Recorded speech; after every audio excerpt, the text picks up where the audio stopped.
Përshëndetje, unë jam Mesut Shabani, jenë në podcastin Mesut Shabani. Miq të mi, diçka nuk po shkon sipas asaj që quhet e rregullt. Nëse minuta ka 60 sekonda, ora ka 60 minuta, në Maqedoni po ndodh e kundërta.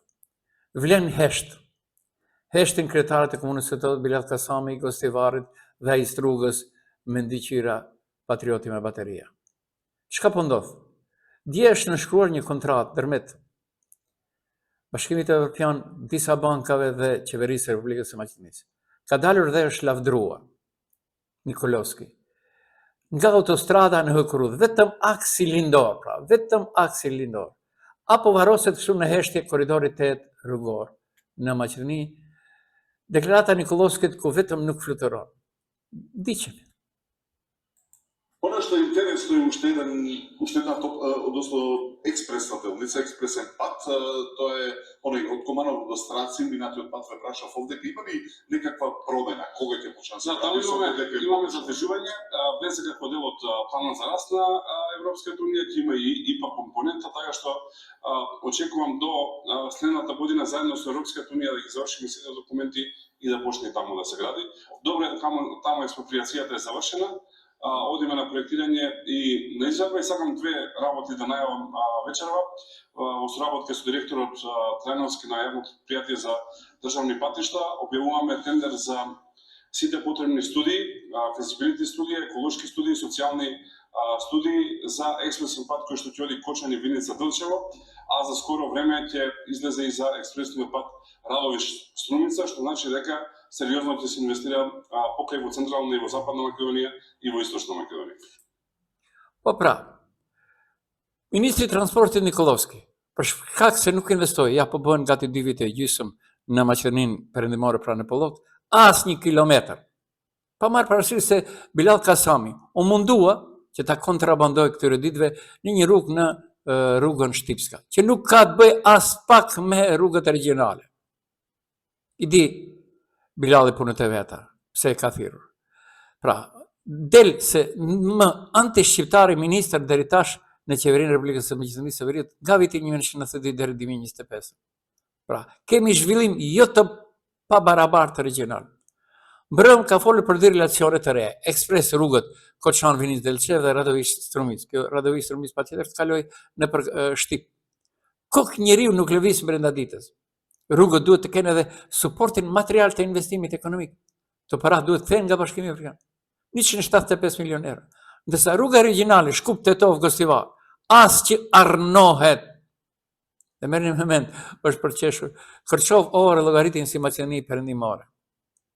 Dhe jam munduar, jo dini se unë bahem i mençur. Pyetjet sa po vinë shpeshtohen. Vlen i hesht, është sekretari i komunës së Todhë Bilal Kasami, ai Gostivarit Limani, ai Strugës me ndiqyra, Patrioti me bateria. Autostradat, prioriteti i zhvillimit të Maqedonisë Perëndimore nga BE dhe NATO ishin. Tash ngadalsohet. Korridori 8. Vlon Tetova si kryeqendër shqiptare në Maqedoninë Perëndimore. Kush e pyet Mickovskin pse fluturon nga qeveria? Nikolovski premton dhe paralajmëron ndërtim të rrugëve ekspres nëpër Maqedoni Lindore. Ku shkojnë pra investimet e Pollogut nga BE dhe NATO, pyesin tetovarët? Pra, nga autostradat e Hëkurudha, apo ndryshon qeveria drejtimin e korridorit 8?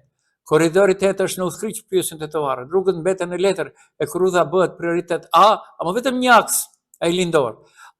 Pra, nga Krivopalanka deri në kufi me Bullgari. Apo zëvendësohet autostrada me Hëkurudhën, ministri i ri korridorit 8 ndryshon shina. Kush e lan hije autostradën? Nga asfalti në shinat. Çfarë po ndodh me korridorin 8 në Republikën e Maqedonisë së Veriut? Korridori 8, premtimet në asfalt, prioritetet në Hëkurudh. Autostrada u ngadalsua, Hëkurudha u përshpejtua. Çfarë fshihet pas korridorit 8? Korridori 8, projekti strategjik që po ndryshon kurs nga Tetova te Bullgaria. Pse korridori 8 po kalon nga rruga në Hëkurudh? Korridori 8 mes politikës dhe realitetit, autostrada pret Hëkurudha ecën atë vetëm një aks. Ai që po ndodh me Hëkurudhën, me korridorin 8 në Maqedoninë e Veriut, është një përzierje e prioriteteve të ndryshuara. Debati politik dhe presion nga Bashkimi Evropian. Pra, autostrada korridori 8 nuk është ndaluar plotësisht, por ritmi është ngadalsuar në disa segmente. Në pjesët rrugore, projektet në Tetov, Gostivar dhe Gostivar Bukëshan janë pjesë i korridorit 8, por gjatë vitit 2025-2026, debati publiku përqendrua te zhvendosja e burimeve financiare dhe administrative drejt projekteve në korridorin 10. Kjo ka krijuar perceptimin se korridori 8 nuk është më prioritet kryesor i kësaj qeverisë VMRO vlen. Dhe tash ndryshon kursi i interesit. Fokusi rritja e korridorit 8. Njëtën kohë, Shkupi, Sofia dhe Komisioni Evropian kanë intensifikuar bashkëpunimin për lidhjen e korridorit të korridorit 8. Synimi është të ndërtohet segmenti i aksit lindor, Kriva Pallan Kufirim Bullgarin, përfshirë tunelin ndërkombëtar, që është në rregull. Ama është hallka e fundit e munguar. Pra, nuk niset shtëpia nga kulmi e poshtë. BEA e konsideron këtë projekt pjesë të rjetit strategjik të dhe ka kërkuar që procedurat të përshpejtohen. Pse po shtyhet e korrudha? Ka disa arsye. BEA financon me prioritet lidhjet e korridoreve ndërkombëtare për të ulur transportin rrugor dhe emetimet.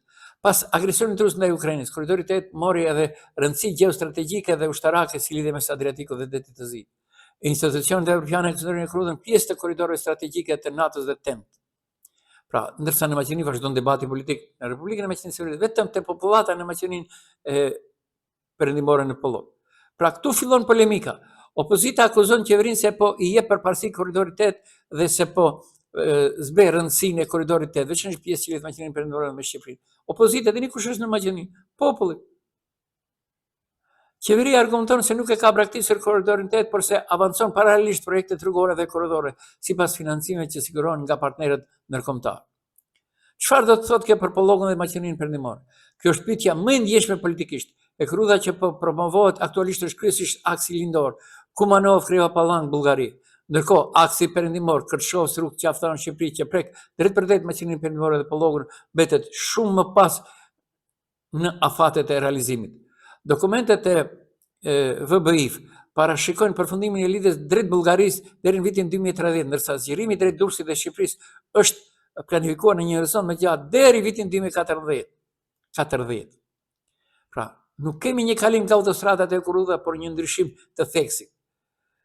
Në nivel evropian, prioritetet po merret korrudha e korridorit 8, ndërsa në debatin e brendshëm të Maqedonisë dhe të polemika ndërmjet popullatës vazhdon nëse qeveria po i lë në plan të zhvillimin e aksit rrugor dhe pjesës perëndimore të korridorit 8 në vafort të projekteve të korridorit 10. Pa marrë parasysh, edhe kjo e korrudhave bëhet vetëm në një drejtim, aksi lindor Kumanov, Kriva Pallan, Bullgari. Kështu e tha Nikolovski. Kështu e tha qeveria, në qeveri është vlen dhe ata heshtin. Heshtin.